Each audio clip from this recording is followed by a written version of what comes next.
Étant un avion multirôle, agile et polyvalent, il est un avion servant l'Amérique dans l'US Air Force, mais aussi en tant qu'avion dans la formation ou dans la patrouille acrobatique des Thunderbirds.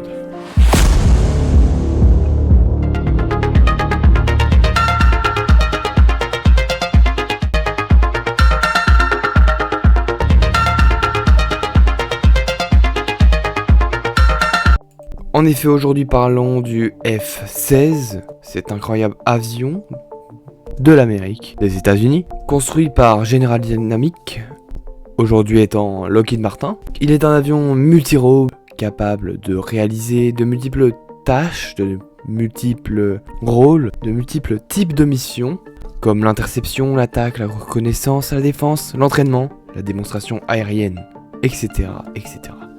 Ayant effectué son premier vol le 7 février 1974 et sa mise en service le 17 août 1978, il mesure 14,8 mètres de long et 9,8 mètres d'envergure et 4,8 mètres de hauteur. Parlons de sa surface à l'air qui est de 27,87 mètres carrés de surface à l'air, avec une masse de 1272 kg à vide.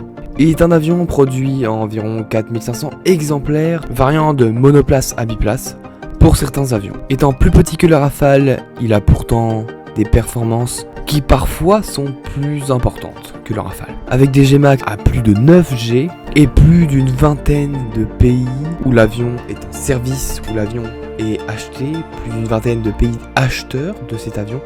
C'est assez incroyable. Mais parlons maintenant de sa motorisation.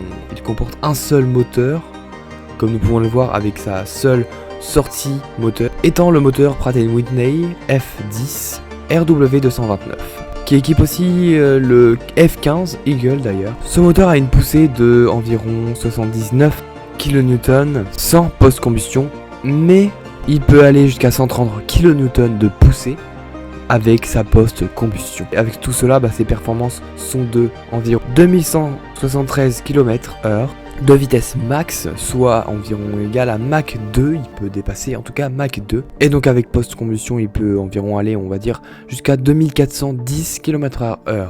Pour connaître sa vitesse moyenne en nœuds, on a une vitesse ici moyenne de 1301 environ nœuds.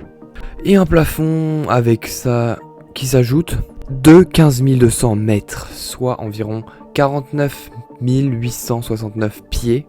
Quant à son autonomie est d'environ 2000 km. Ici je peux un peu mentionner son taux de montée qui est environ de 254 mètres par seconde. Parlons cette fois-ci un petit peu plus des armements. Alors, c'est un avion plutôt multirôle, donc on retrouve plusieurs types d'armements différents. On retrouve des armements bien sûr internes avec le canon M61A1 Vulcan calibre 21 mm, donc un canon central plutôt performant. On retrouve en armement externe plusieurs missiles, donc on retrouve des missiles RR avec les AIM-7 Sparrow, des AIM-9 Sidewinder et des AIM-120, etc. On en retrouve plein d'autres, plein de types que peut accueillir le F-16. On se trouve également des missiles donc air-sol, donc pour attaquer des bases sur le sol par exemple. Ces types de missiles, on a le AGM-65 Maverick et d'autres AGM. Enfin bref, voilà, petit clin d'œil ici au AGM-65 Maverick. C'est assez drôle en fin de compte de voir ce nom ici. Je pense que le film s'est inspiré d'ailleurs de le nom du nom de ce missile, pardon. Enfin bref, tout cela en fait un avion assez réputé et assez puissant finalement, puisqu'il peut accueillir vraiment plusieurs types de missiles. Ça c'est plutôt cool pour lui, ça fait qu'il peut vraiment agir sur différents types de missions, autant dans le combat aérien contre avion, autant dans le bombardement par exemple, d'endroits, de lieux, etc., de base. Enfin bref, on peut voir qu'il peut faire une tâche assez diverses et variées en ce qui concerne l'attaque avec à l'aide de ses missiles et de ses armements. Cet avion connaîtra alors beaucoup de versions et de variantes, et il y aura également beaucoup de pays acheteurs, donc les États-Unis principalement. C'est assez logique en fin de compte puisque c'est eux le pays producteur. Donc forcément que l'armée, donc l'US Air Force va venir acheter un avion américain. Mais on a également d'autres pays comme la Turquie, l'Égypte, la Corée du Sud, etc. Et de nombreux autres pays. Donc en ce qui concerne les versions, donc ici je vais essayer de mentionner plusieurs versions sans rentrer bien sûr dans les détails. Donc bien sûr les plus connus, donc le F-16AB et le F-16CD. Donc pour le F-16A, donc c'est l'avion classique, le tout premier créé tout simplement, c'est celui du combat aérien pour la courte portée, donc qui est monoplace. Et le F-16B, c'est tout simplement la même version mais en biplace. En gros c'est le même, c'est le F-16A mais avec une place de rajouter pour qu'il puisse être accueilli par deux pilotes, donc un pilote et un copilote, pour je pense plus qui est un instructeur et un élève. Enfin bref, le F-16C, c'est la nouvelle génération du F-16. Donc celui-ci repasse en monoplace, mais il a des nouveaux équipements, des nouveaux radars, etc. Il est beaucoup plus performant, c'est la version améliorée du F-16A. C'est le même c'est bien sûr l'avion monoplace, donc comme le F-16A, mais en nouvelle génération. Et donc vous en doutez bien, le F-16D reprend exactement la même logique qu'avec le F-16AB. C'est juste la même version que la nouvelle génération avec le F-16C, mais en biplace cette fois-ci. Donc comme je l'ai dit, le biplace ça permet vraiment de pouvoir s'entraîner et de pouvoir former des pilotes avec instructeur-élève. Alors on retrouve d'autres versions comme le F-16N, qui est la version pour supposément la Navy, donc la marine, l'équivalent de la marine, mais en Amérique. Donc il est supposément en monoplace. Je ne connais peu au sujet du F-16N, mais bon, je tenais quand même à le mentionner ici.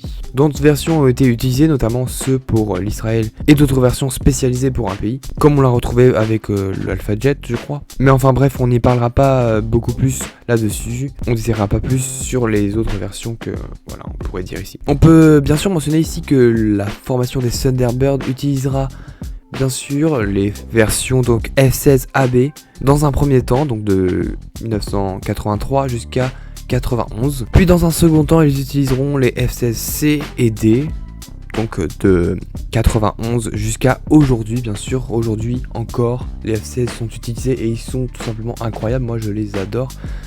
Les avions de la formation de cette patrouille acrobatique sont simplement beaucoup trop stylés. Enfin bref, on en reparlera un peu plus tard dans la vidéo. Parlons maintenant un petit peu de son histoire à cet avion. Une histoire des plus classiques, mais je tenais quand même à vous mentionner un petit peu qu'est-ce qui s'est passé pour en arriver là. En vrai, c'est assez passionnant quand même de se dire le début de cette histoire, mais bon, on va tout de suite rentrer dedans. Comment est-il arrivé sur le marché, ce fameux F-16 ? C'est suite à la guerre froide, avec la guerre du Vietnam, que des avions légers sont demandés par les Américains, qui se voient en mauvaise posture face aux concurrents.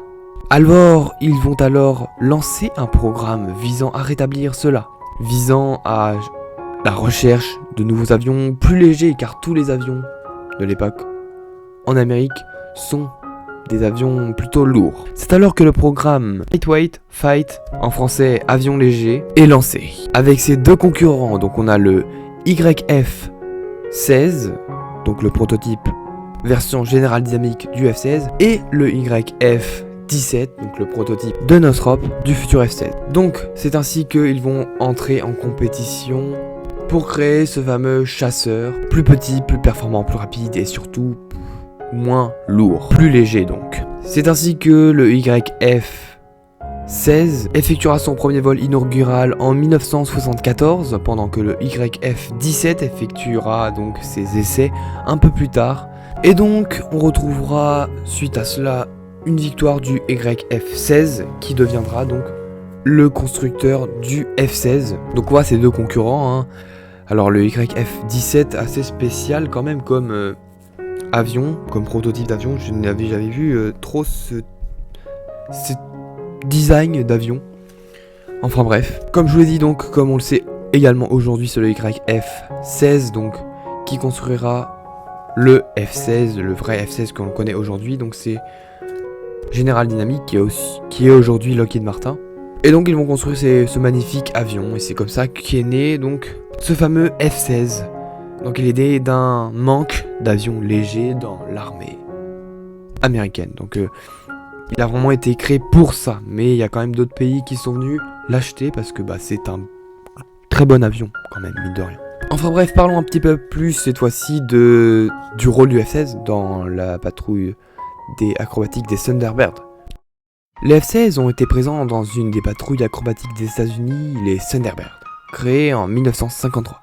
Utilisé depuis 1983, le F-16 est l'avion utilisé par cette formation de patrouille acrobatique. D'abord avec le F-16AB, puis avec le F-16CD, ce qui permettra donc à la patrouille d'être plus performant que jamais. Il est ainsi utilisé pour montrer la capacité aérienne, militaire et acrobatique de l'US Air Force. Cette patrouille effectue de nombreuses démonstrations composées de formations, de solos, de démonstrations, etc. L'avion a été intégré à cette patrouille car il est un avion multirôle, mais pas seulement en fait. Il est assez agile, maniable, enfin bref, il a tout pour cocher les cases de cette patrouille, du demande de cette patrouille. On veut un avion capable de pouvoir effectuer des figures de la voltige dans le ciel tout en étant militaire, tout en représentant bien l'armée, l'US Air Force. Quoi de mieux que le F-16? Alors il fut donc recouvert des couleurs du drapeau américain et il fut envoyé dans le ciel pour effectuer des manœuvres les plus dangereuses.